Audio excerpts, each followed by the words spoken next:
Welcome, everyone. Welcome back to the show. It's your host, Danny Hai Fong. As you can see, I am joined by veteran war correspondent, independent journalist, Elijah Magnier. Elijah, good to see you again.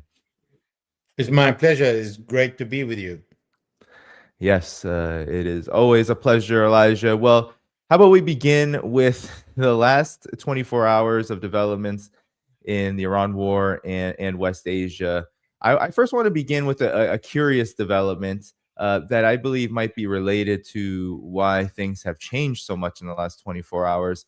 So, in the last 24 hours, there are a lot of reports of these refueling tankers, the KC-135s. There was one that was disappeared, it seems, over the Strait of Hormuz as it was, I believe, departing from the UAE. Then there was reports that there were helicopters now lifting off of Al Udeid Air Base, ostensibly in some kind of rescue mission or to retrieve the tanker. And then just after this, Elijah, there was no refueling aircraft going over West Asia, going over Saudi Arabia, refueling the UAE, etc. So a massive change in the last 24 hours. And then we had, not too many hours after that, Donald Trump saying that he got a request from Pakistan that the Project Freedom, which ostensibly a lot of these refueling aircraft were aiding, there's a lot of fighter jets that were supposedly going to help escort ships out of the Strait of Hormuz, that Pakistan requested that this be paused or abandoned for the time being to give Iran a chance at a deal. And of course, we'll get to this later. There's been a lot of back and forth about a so-called memorandum of understanding.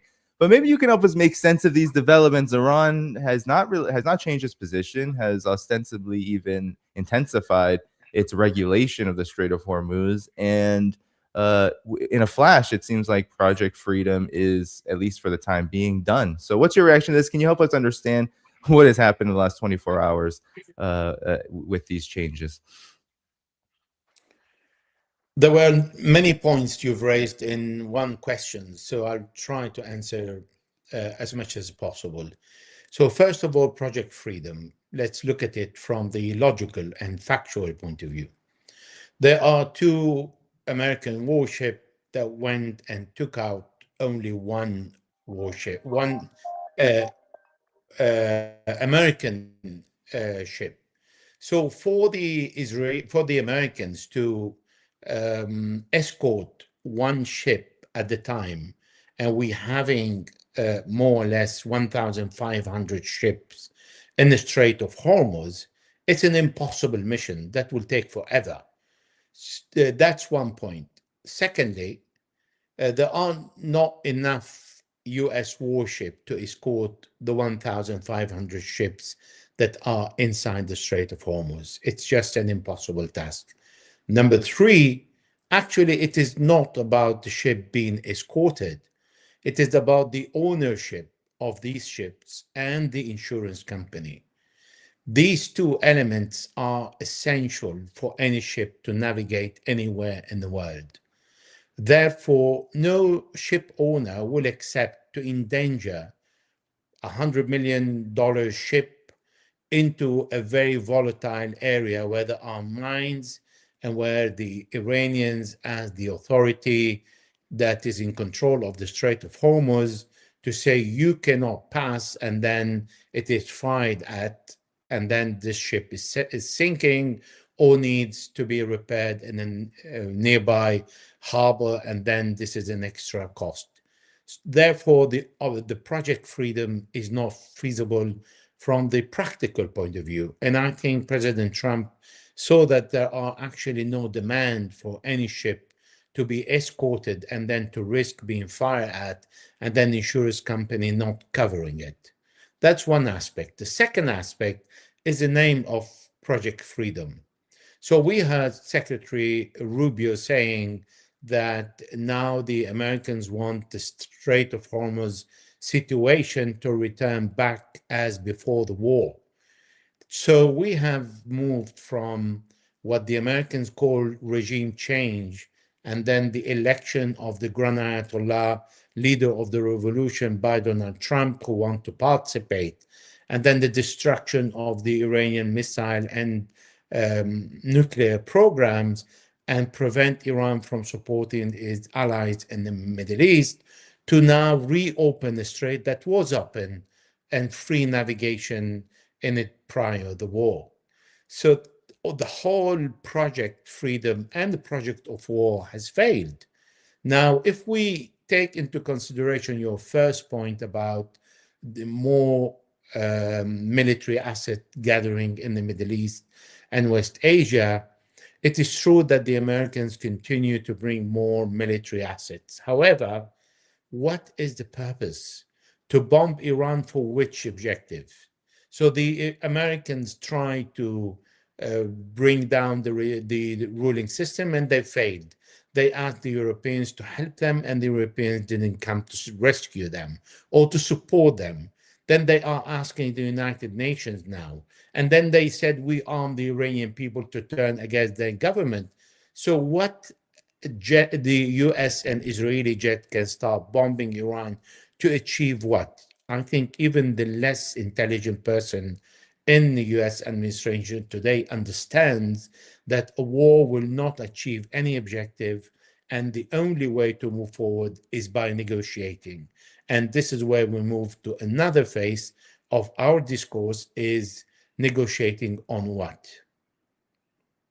Hmm. Yeah, Elijah, I don't know if I know you were following developments. There was a lot of, as this Project Freedom gets paused, and there's talks now about the memorandum of understanding. It comes as there was a lot of talks about Iran having fired missiles and drones at the UAE. Of course, I went over this mysterious disappearance of the KC-135. And then there was also talks of multiple warships having been fired upon by Iran, and these warships, these U.S. warships, actually having to leave the area based on Iran's warnings. What actually has been happening? Because Iran denied the UAE attacks, but no one can seem to say what was actually happening at that time. Do you know the extent to which Iran has been enforcing the regulation of the Strait of Hormuz with these kind of measures, these kind of more kinetic measures, based on the fact that, I mean, they have said over and over again that what the U.S. is doing was a breach of the ceasefire? There's something consistent in the Iranian army and the Iranian Revolutionary Guard Corps. So we're talking about the RRGC taking one side of the Strait of Hormuz, and the Iranian army, which is a different body, taking the other side. They have never failed to acknowledge any attack on any Middle Eastern country when they are responsible for the attack.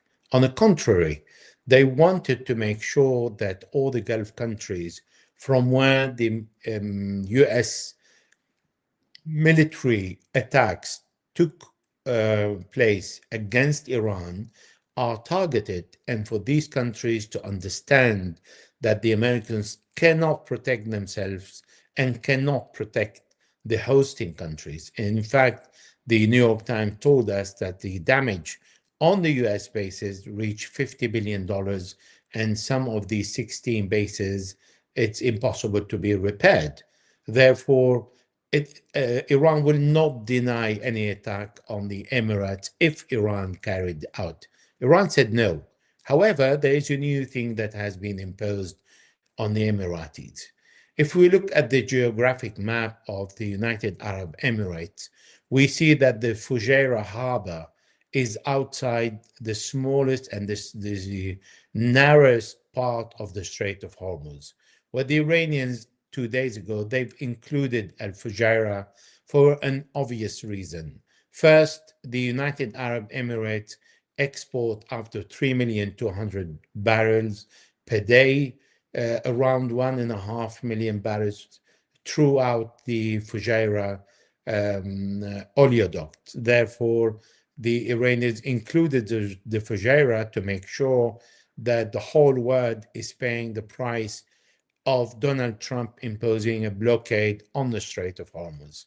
So the attack, if the Iranians said they did not attack, which means they did not attack the United Arab Emirates. However, they did attack uh, tankers and ships that were trying to sneak in along the United Arab Emirates coast from Al Fujairah, where other ships were gathering, waiting to enter the Strait of Hormuz. And the Iranians were very clear.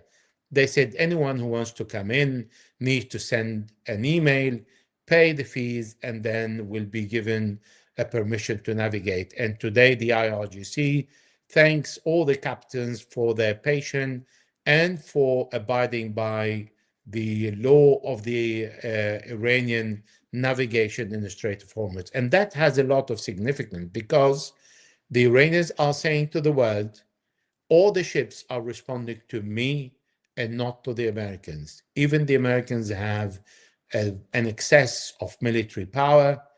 The world is not responding to the invitation of the Americans to be escorted or to navigate into the Strait of Hormuz. So again, who attacked the Emiratis? I have no idea. But we know that the Emiratis have been attacked, and we also know that their installation are extremely fragile if the Iranians want to attack them. And there's no meaning for Iran to attack the Emiratis because there is no reason to regain the bombardment or the war from the side of Iran because Iran was attacked first and did not initiate. So I really don't have an answer to this attack. Yeah, yeah. Well, there are some who surmise, given that there has been a whole lot of even sabotage that Iran has not taken credit for in the last weeks, several weeks or so, month or so, with regard to the oil situation, especially certain refineries, et cetera, being hit during the ceasefire period. Iran has said they're not responsible. They would never not announce an attack and then target energy unless they were attacked first. So some have surmised that could it be Israel? Could it be the Iran has accused the United States itself of creating so much chaos in the Strait of Hormuz and the Persian Gulf area through this Project Freedom that it was the United States that had actually hit a lot of these sites, and even civilian. Maybe you can talk about that. There was a civilian boat, or two civilian boats, I believe, that were hit. And the U.S. CENTCOM claimed it was speedboats, fast boats of the Iranian Navy. Yeah, they've attacked and they killed 5 fishermen and Iranian civilians when the Iranian army and the IRGC denied any involvement in these small boats that were navigating. In fact, there are many boats and ships navigating the Strait of Hormuz within the Strait of Hormuz. We're talking about 173 kilometers long. So you have 1,500 ships, but you have also many boats navigating the strait inside without crossing on the outside, without coordinating with the Iranians. So what the Americans are doing now with the full awareness of President Donald Trump, when the gallon in America is increasing from $3 to 6 or 7 in some areas, particularly run by the Democrat. We're talking about California, for example, over $6.15 a gallon. He said yes for a while. So he acknowledged what's happened. He acknowledged the expenses and the price that the Americans are paying due to his own blockade. However, the blockade is leaking. The Iranians are managing to sell a large part of their oil, not the entire quantity, but much more than in 2018, 2019, when their oil production and selling reached only 300,000 barrels per day. Today, they are still exporting between 1,200,000 and 1,300,000 barrels per day when they used to export around 2 million. So again, we see China reacting and ordering all the refineries to receive the Iranian oil and to disregard completely the US sanctions because China is hurt by these American decisions that are changing all the time, but still imposing the blockade. So at the end of the day, it is not Donald Trump that is suffering in person, but certainly the American people and the rest of the world. Yeah, and Elijah, as I said before, there was, a mysterious development of all these refueling tankers that were, as you said, building up for so many days. There were in the last several days of just this past week, there are reports, okay, the US and Israel, they're going to strike. They're going to strike 24 hours from now.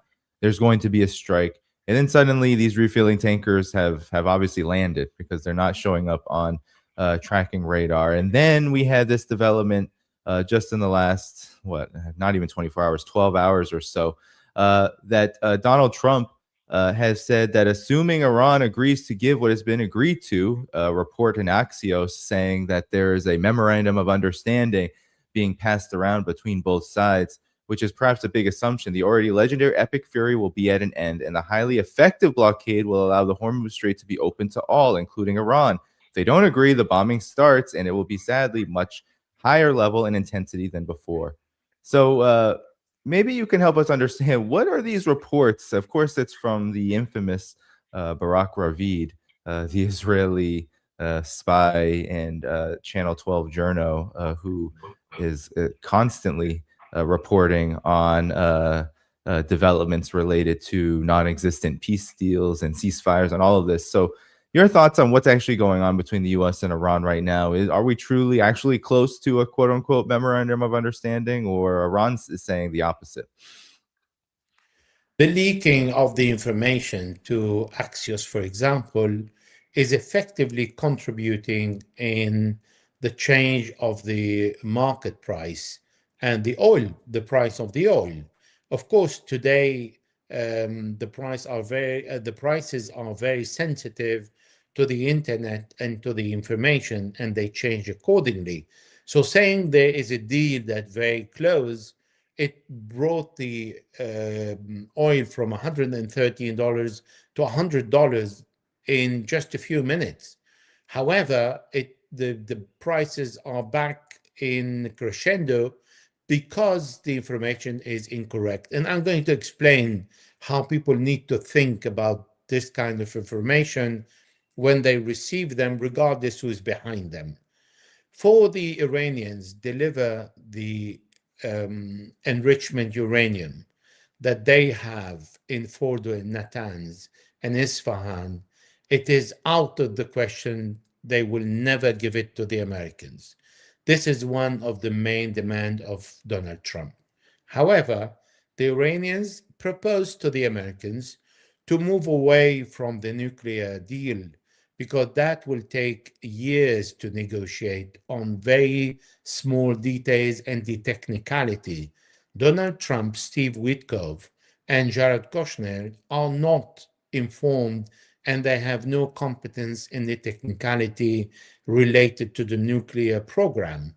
It takes really expert people in the US and Iran to sit together and to agree on every single detail about the enrichment, uranium, the percentage, where and why, and then the centrifuge, the potentiality of the centrifuge, which generation. They need to discuss all that and how they will run the inspection of the IAEA. The nuclear dossier is not as simple as that. This is why the Iranians said, we'll leave it on the side, we will talk about it later. However, we will not speak about anything with you unless the war stops, but not under a ceasefire agreement. Because the ceasefire, there is a legality and a legal language behind it that is very complicated for a normal audience who did not follow the war and these kind of treaties, obviously. So if you're talking about a lasting ceasefire, or you're talking about a temporary ceasefire, or talking about an immediate ceasefire, or you're talking about a permanent ceasefire, all these can be contested and war can regain anytime from one side to another. Therefore, Iran is asking the end of the war, and they want the end of the war on all fronts in the Middle East, including Lebanon.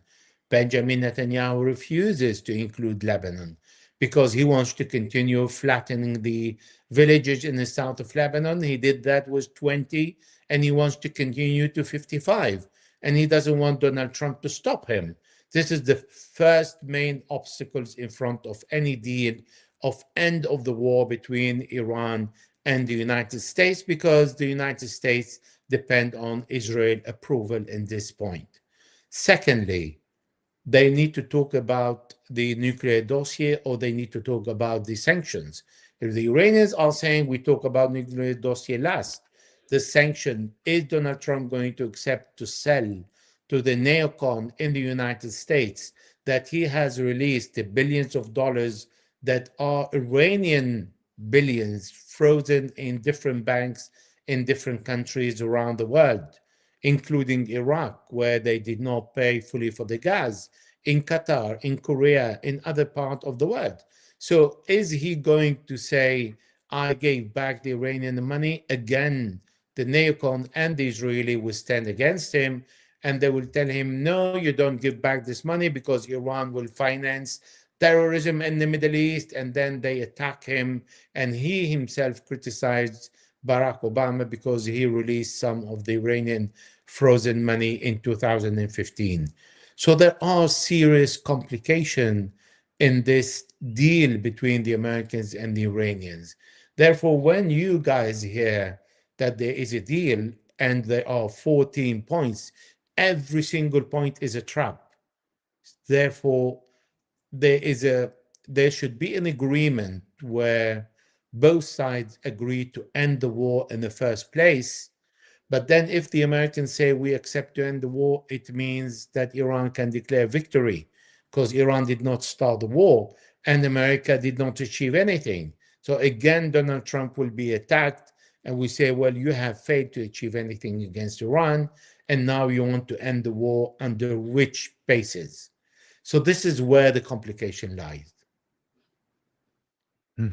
Yeah, and Elijah, how much we've seen what appears to be delays in restarting the war, by the from the United States, from Israel, and a lot of, it seems like, stalling, like continuing to try to push along this. I don't want to call it a stalemate, because I believe that Iran militarily has obviously succeeded to a far greater degree than anything the United States has done. But they're trying to keep it in this limbo, this kind of no peace, no war arena. But how much has developments like this, the Washington Post, this is after CNN had an entire investigation of how badly Iran hit the United States. But now Washington Post has come out and said that according to their data, they are seeing that 228 targets, or they have found 228 targets of U.S. military sites across the Middle East were damaged or destroyed by Iran. Hangars, barracks, fuel depots, aircraft, key radar, and defense systems included in this. And then your impressions on the latest report. I won't play it because it's a very long report, but CNN also has come out, as has Reuters, talking about how Iran's nuclear capacity has not been, its nuclear energy, uranium production, etc., has not been obliterated. Far from it. And it appears this is a way to kind of undermine Donald Trump's narrative that it has been obliterated. So what do you make of these developments? Has this played a role in stalling and keeping things where they are, where the U.S. appears to not be willing to engage in true peace, but also appears to be unwilling, at least at the time, to restart the war? Well, Donald Trump it has trapped himself when he said he has completely obliterated the nuclear dossier and the nuclear program. There is nothing left, including all the enrichment uranium. And then he's telling the world that Iran is making a nuclear bomb and he is stopping it. And then now he's talking about, actually he wants the enrichment of 60% to be shipped to the United States. So he is delivering so many versions in one sentence that people find it very difficult to understand what does he want at the end of the day. But we know that he is acknowledging that Iran still have the nuclear dossier intact in some aspect, which means it has been damaged, but the knowledge is still there, and creating, manufacturing centrifuge is so easy. And the 60%, in the first place, Iran increased its production from 3.75 to 20% when the Iranian head of the nuclear program, Fakhrizadeh, in 2020 was assassinated. And then Iran went to 2021 to 60% enrichment uranium only when the Mossad and the CIA attacked the Natanz facility and introduced a virus to create a catastrophe in it.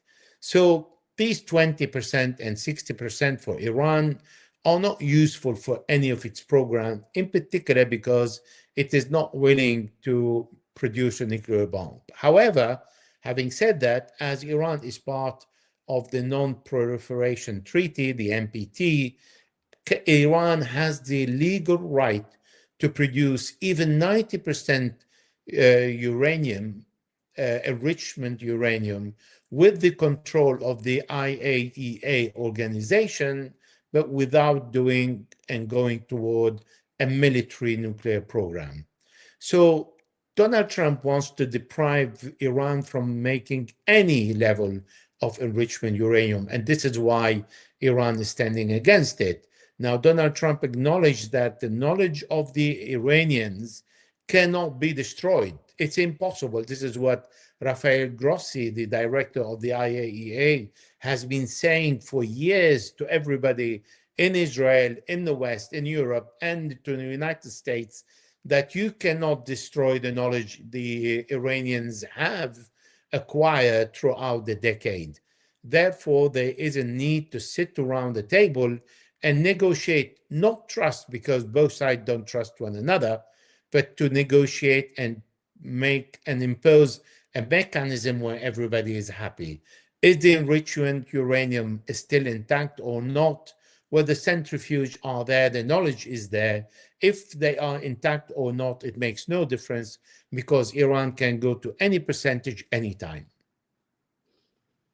Yeah, and another development that's happened in the last 24 hours that has caused oil prices to, on the one hand, they dropped with the reports of a imminent memorandum of understanding between the United States and Iran, and then they rose quite dramatically again when Iran reported through Iranian media that they now have a website that details and outlines their mechanism of control, deepening and making more specific the terms of which cargo, commercial ships, etc., are to actually pass the Strait of Hormuz. Could you talk about what this is and what are these regulations exactly, and why are they significant now to come out with, especially in the form of a website? I mean, it seems so.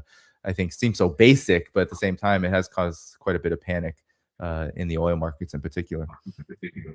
Regulation about what? Sorry. The Strait of Hormuz, the website. There's a new website Oh, that Iran has released. Yeah. Yes, it's a new regulation where Iran is making available online. If any ship needs to cross in both direction, they need to send an email, and then they will get the approval. And the approval means they need to pay the fee to the central bank in local currency, and then they will get the approval to cross the Strait of Hormuz in any direction. This is why the Americans cannot impose on the ships not to pay, or to arrest or to confiscate or to pirate these ships, because this is piracy at the end of the day, because they have paid the fees. So the problem today is the crossing of the Strait of Hormuz has been reduced to 45 ships in the last 60 days, when it was 120 ships per day. that would cross the Strait of Hormuz. Because again, as we said at the beginning, the ship owners and the insurances are very much afraid to use the crossing at the moment. So Iran was very clear, if you want to cross, you need to abide by our regulations. Why is that? Because Iran is forcing all the ships now, because there are mines in the middle of the strait, in a crossing that is more or less 33, 34 kilometers, to cross on both sides of the Larak Island. And the Larak Island is an Iranian island. And when any ship crosses the Iranian water territory, it means this is the Iranian territorial, where the Iranians can impose any fees, inspect, and stop any ship crossing his water.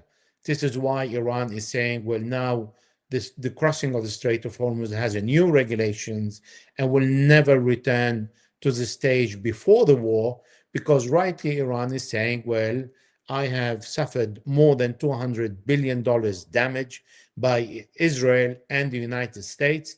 And the only possibility to reverse this procedure is for the United States and Israel to say, okay, we pay all the damage that we have caused on you in this unlawful war, and then negotiate with Iran not to impose fees on the Strait of Hormuz. That could work. However, I don't see Donald Trump and Benjamin Netanyahu accepting to pay a penny back to Iran. Yeah, and before we get to the maybe the broader regional situation, just a quick question on the Gerald Ford. You know, it has left the area; it is going home. It is no longer going to be stationed in the waters surrounding West Asia. And I'm curious on your thoughts on this. You know, with the refueling aircraft now having slowed down quite dramatically, and with now the Gerald Ford going home, how does this impact? You know, Trump keeps saying that if Iran doesn't follow his demands, the U.S.'s demands, the bombing is going to restart, and it's going to restart even worse than before. But how does the Gerald Ford leaving affect what the United States can do or even wants to do in a scenario like the one it finds itself in with Iran? Carriers, in the case of Iran, and we're talking about 1,648,000 square kilometers, this is the surface of Iran, are insignificant in relation to the war. Of course, they can contribute with few hundred jets. However, the United States rely on a static position more than the carriers. This is why they have all these CK-135 to refuel all the jets coming from Israel and Jordan. This is where they maintain the bulk of their operation. And this is where they have the largest interception missile system to down all the Iranian missiles in a time of war.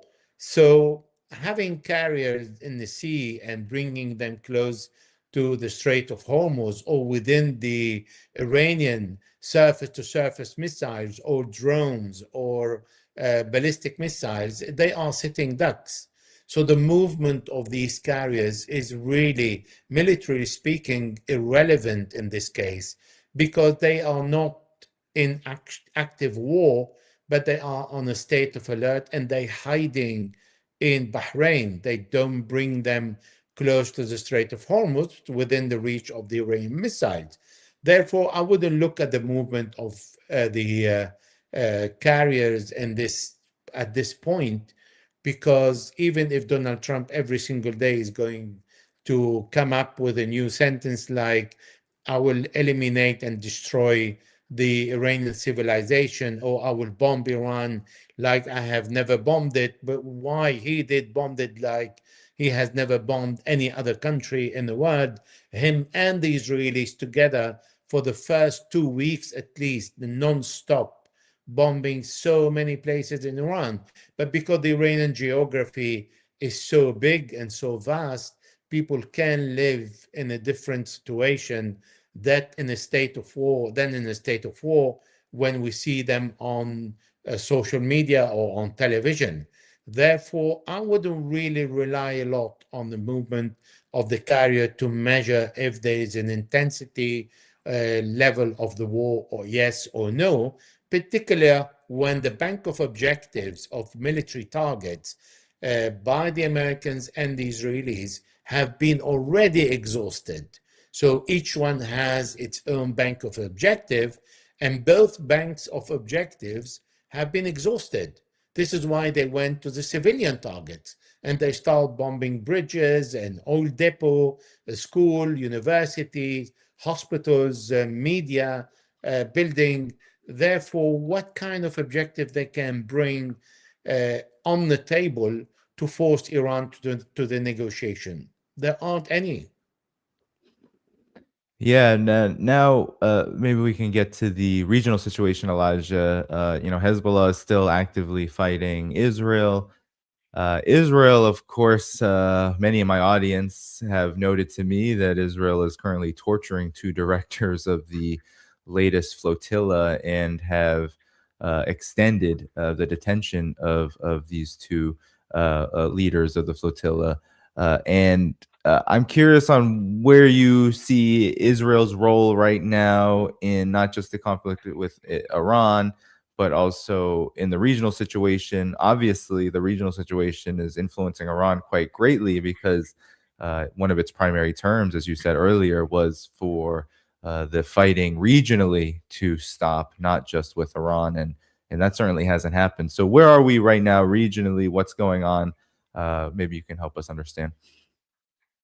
Israel is mainly focused today on Lebanon. It is destroying the villages in the south of Lebanon and making sure that the society that supports Hezbollah is paying the price. Even in the south of Lebanon, there are Christian villages who are against Hezbollah, and these villages also have been attacked by the Israelis, where we have seen the convents destroyed. We have seen many local Christians suffering and expressing how they were attacked by the Israelis when they were not involved in this war. However, for the Israelis, it's very clear. They want to make sure they are flattening the south of Lebanon, and they want to do that in 55 villages that they do not occupy at the moment. And this is why Hezbollah is conducting a war of attrition. For the Israelis today to stop the war, it is like a suicide for Benjamin Netanyahu, because he has failed to defeat Hamas. Hamas is still in Gaza. He has failed to defeat Hezbollah, is still there. He has failed to change the ruling system in Iran, and Iran is still imposing its conditions on the United States. Therefore, for him to see the card of Lebanon slipping away, or Donald Trump forcing him to stop the war there, it will be the end of his political career. And this is why Benjamin Netanyahu is really speeding up the destruction of civilian homes in the south of Lebanon, even those unrelated to the society that support Hezbollah. He is exerting what is called a collective punishment and war crime, the crime against humanity, against the people in the south of Lebanon and the Bekaa Valley.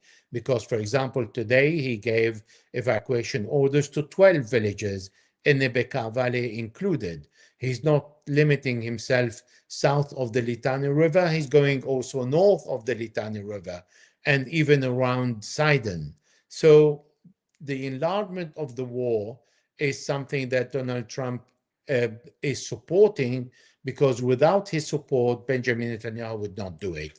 The resistance, on the other hand, is making sure that it is conducting a war of attrition against Benjamin Netanyahu, because the point of the resistance today is different than in 2024. Today, Hezbollah is not defending the geography.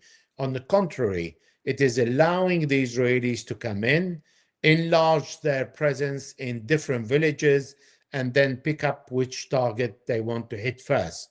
This what offers to Hezbollah numerous targets, and that makes the cost on the Israelis much higher than what they have expected.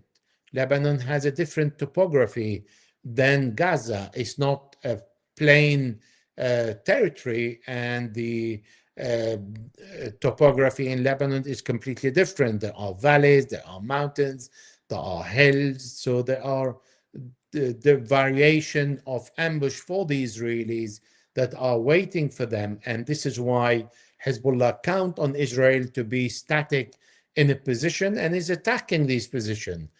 Is that going to give Benjamin Netanyahu any strategic objectives? Of course not. But this is not a war that can finish in 1 week or in 1 month or even in 1 year if there is no ceasefire. What Benjamin Netanyahu and Donald Trump are counting is to arm the Lebanese army that received the orders from the president to withdraw the first day the Israeli occupation forces advance into Lebanese territory. And today, the Americans want to arm this army to fight domestically a civil war against more than a third of the Lebanese population. This is what some of the political leaders in the country are trying to avoid, because again, that serves the American and the Israelis' objective to turn the attention of the resistance away from the borders and to focus more domestically in what's happening inside the country. Is the goal then, Elijah, just endless war? Because it doesn't appear that Israel or the United States can affect an outcome. They can't affect an. They can. Israel is causing damage to Lebanon, as you just noted. Can't defeat Hezbollah. The United States can't defeat Iran, and of course, there's all the other unresolved questions on every front that Iran has raised, but that the United States doesn't want to touch. So, is the goal here for Israel endless war, and how is it pressuring the United States into this? Because while the U.S. obviously has ambitions and desires to maintain a grip on West Asia, the direction, the overall trajectory, and of course the outcomes that we have noted, even just in this program, seem to call into question even just the method, the timing, the pace, all of it. So what's the goal here? Is it just endless war, and is Israel just have that much leverage right now, given its a unique position in relationship to the United States, to keep this going? The Americans and the Israelis always trying to achieve in peacetime what they have failed to achieve in wartime. But on the other hand, the opposition groups, state or non-state actors, are very much aware of the Israeli and the American plan. It doesn't mean the Israelis and the Americans do not succeed in some area, like, for example, in Iraq, they imposed the prime minister. The prime minister of Iraq, selected by the majority of the parliament, failed because the Americans said, we do not accept him. So in this case, they have succeeded. In the case of Lebanon, they have not succeeded because they did not really show any intention to have a peace deal with Lebanon. They refused to withdraw from any occupied Lebanese territory, and that gave the possibility for the local resistance, because Lebanon, as the U.S. presidential envoy Thomas Barak said, is a failed state. It's a state that cannot defend the country, cannot offer protection to the population. The prime minister, during his visit, the Lebanese prime minister, during his visit to the south of Lebanon, said, do not ask me protection because I can't offer it. This is why they rely on the resistance. So Hezbollah withdrew from the south of the Litani River during the 15 months of ceasefire, kind of a ceasefire, when the Israelis did not respect it and violated it between 10 to 15,000 times, killing more than 500 Lebanese. Now the resistance is back to south of the Litani River and will not leave it. That is a different position than before this last war of February 2026 that the Lebanese government needs to deal with, and thought that that was behind them. So the whole work of Israel and America now is to try and achieve something without using military means, because if the Americans and the Israelis fail to disarm Hezbollah, they want to give the task to the Lebanese army to do it. It's impossible for the Lebanese army to do it because it's made of different sects, different religious sects, Sunni, Shia, Christian, and Druze.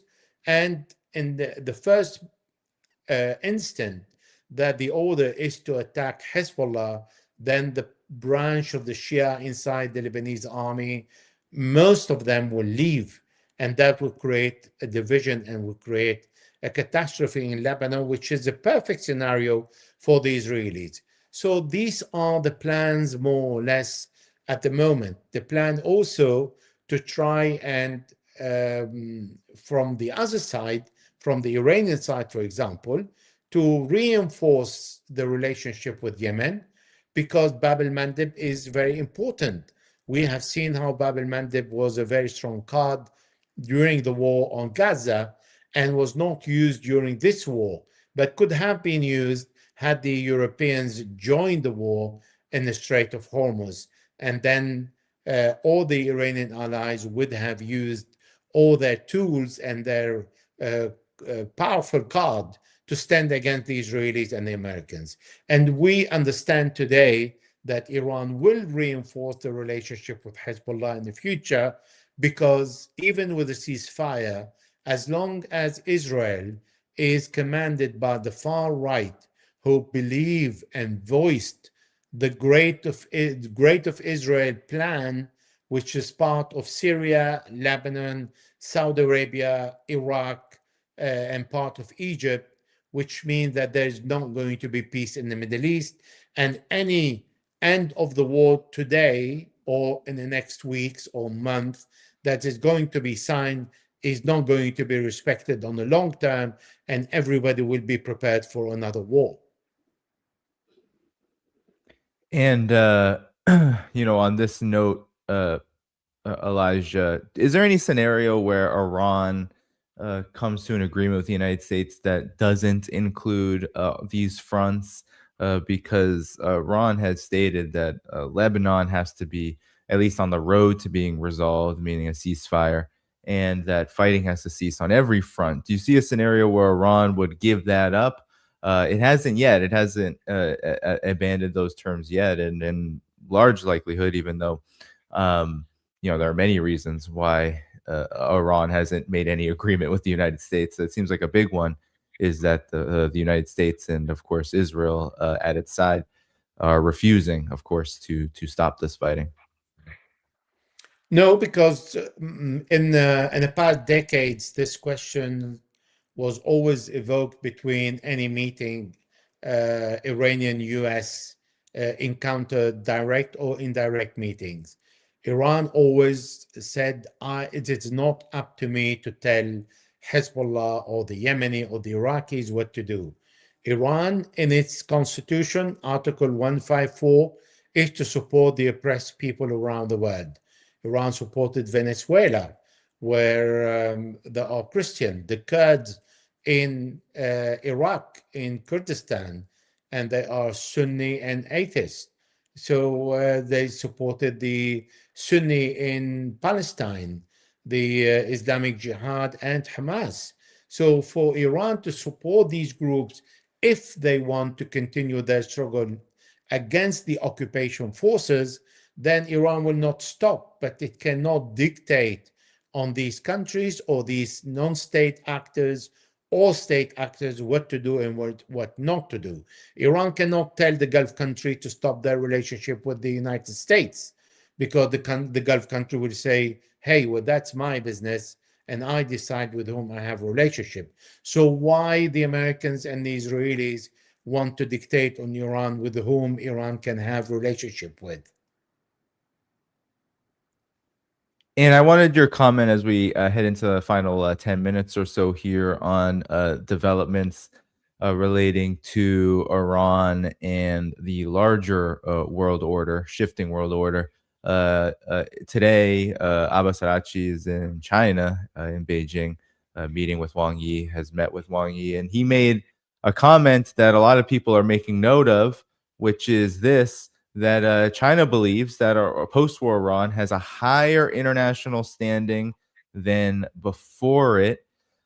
This hasn't been the only meeting that Iran has had. Of course, there was Arachi's visit to Russia, where he met directly with Vladimir Putin, and then Putin had a phone call with Donald Trump. There seems to be a high level of coordination, diplomacy in this post-war period between Iran and its two biggest friends. What's the significance of this in your estimation, and if it will have any impact on post-war developments to come? I think the world will not be the same after this war for a simple reason. Today, people can argue against what I'm going to say, and that's their right. But for me, the biggest loser is America for the simple reason.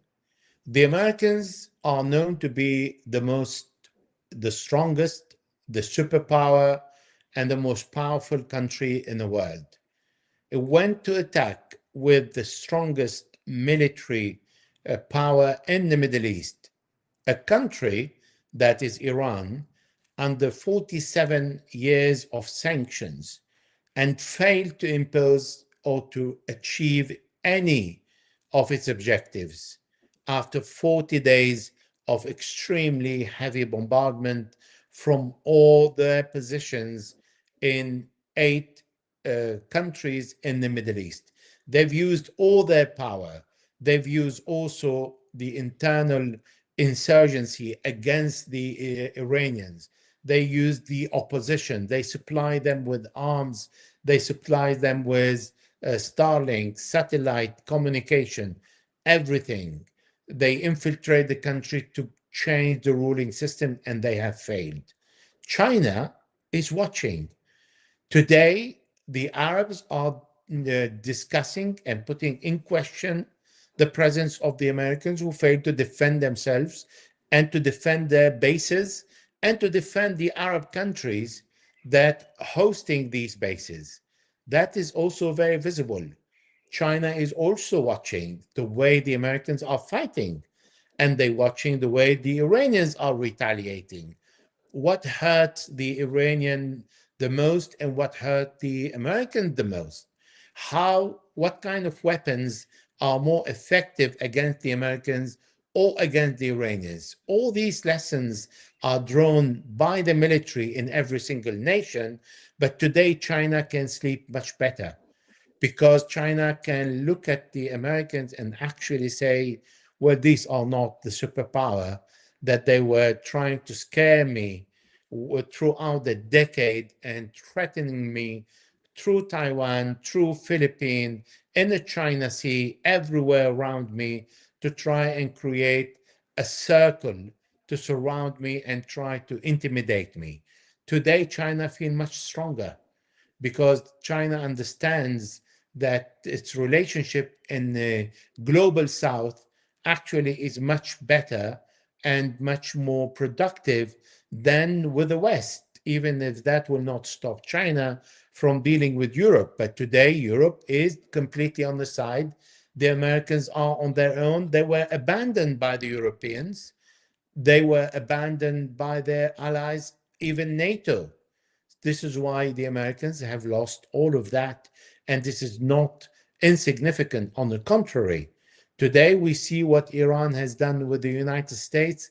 It has dared to attack every single US bases in the Middle East. No one since 1945 has attacked the American bases and at this level and destroy these bases and Yeah. get away with it, even if it was bombed. China is much more powerful than Iran. So the comparison between what the Americans can do to China and to Iran today is very visible by the Chinese. And this is why we heard China saying very clearly to all the refineries, the four refineries, you do not abide by the US sanctions and you continue receiving the oil from Iran. That was the first very visible, overt challenge to the United States. And I can tell you, after the war, when Iran will regain its health, and particularly the military strength, China will be the first to support Iran. Yeah, there are reports, Elijah, that Iran has already gotten busy rebuilding.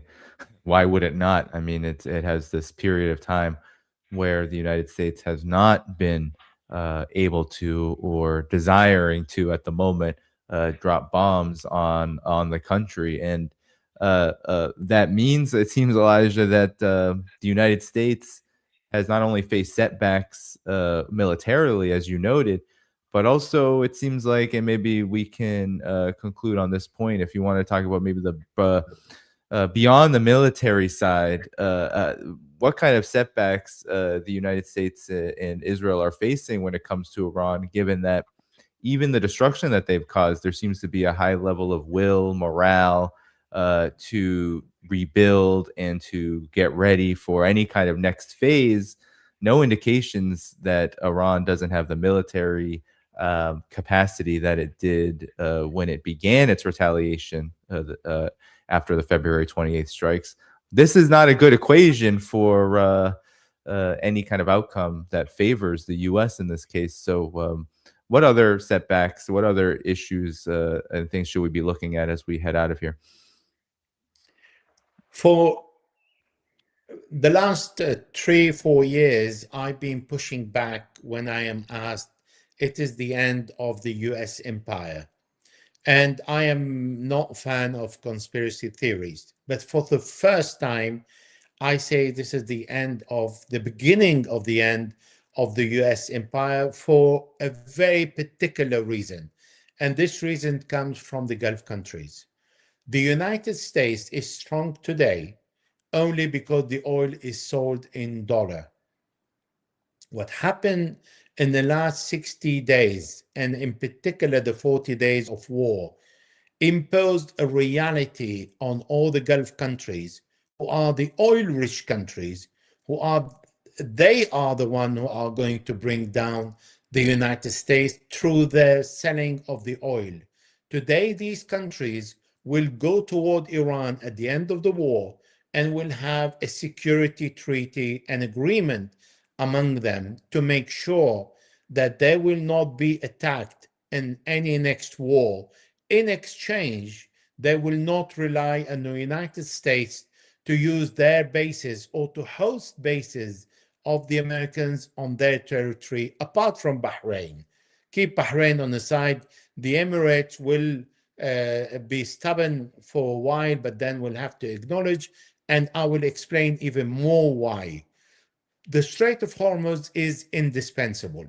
Those who believed today that Iran used and abused its card of the Strait of Hormuz and the Arab country will go toward the Red Sea following the Saudi Arabia Yambo plan to export oil from the Red Sea are mistaken, because first, the Arab countries need between 5 to 10 years to be able to join their operation toward the Red Sea and give up on the Strait of Hormuz.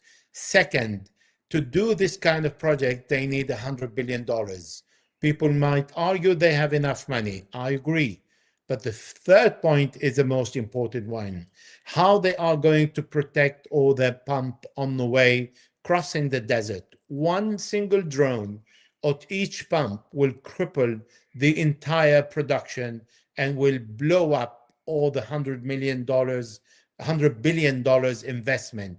And to confirm what I'm saying, one attack from Iran against Qatar, an installation that cost $26 billion, according to the Qatari, created the damage, one single attack, of $20 billion.